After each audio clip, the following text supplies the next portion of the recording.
When it comes to back pain, we have some really significant problems. Our fundamental way that we treat back pain seems to these days have gone to more of what's the most profitable procedures to do rather than what's the most clinically appropriate. That's related in part to these findings that we get on imaging studies, which may or may not be symptomatic, because a finding on an imaging study without the clinical correlation to determine whether or not that is an appropriate, clinically valid finding in that patient is really of little or no value. And the other problem we have is that people aren't doing thorough clinical examinations anymore. We're limited, physicians, clinicians are limited on time. They don't have the time to necessarily go through whole exams, or they've forgotten how to do it because it hasn't been done. There's been this overwhelming reliance upon imaging studies, for example, but we just talked about the fact that imaging studies can be grossly unreliable.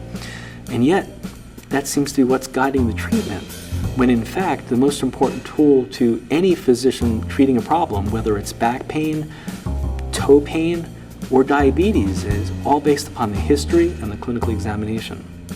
And yet, there seems to be, in general healthcare, this tendency to devalue the physician-clinician component, when in fact, that's what everything is based upon.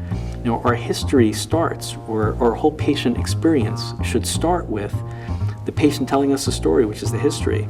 And through this history, they're giving you the qualities or the things that may be aggravating it or helping it or making it better, or all the different components of the problem that the physician should be listening to. The physician then takes this information, formulates a working clinical diagnosis, and then should be doing an examination to rule out or rule in whatever seems the most logical or plausible explanation for this patient's problems.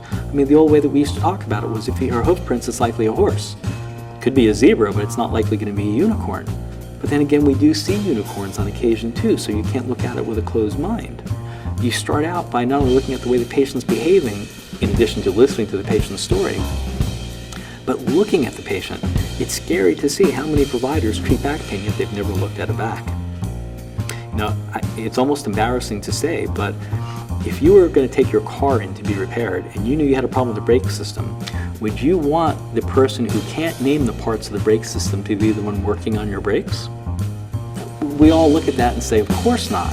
Yet, if you were in a room of physicians who treat back pain on a regular basis, and you ask them to name the muscles in the lower back, and you sometimes get a response like a deer looking in the headlights, and that's scary. In the case of the low back, let's say you had sacroiliitis. Well, if you tried to manipulate that, it would probably aggravate the problem. If you injected it, you might get a short-term clinical benefit from the anesthetic and maybe a short-term benefit from the steroid, but then after the medication wears off, you're back to where you started. But on the other hand, if you inject the joint, place a little bit of anesthetic and anti-inflammatory in the joint, and now manipulate it, it becomes more tolerable to the patient. You restore the problem that was causing it to become inflamed to begin with, and now as it heals, it stays away. But all too often, you'll find physicians who do manipulation, physicians who do injections, and they're not communicating. And what you end up with is a failed outcome.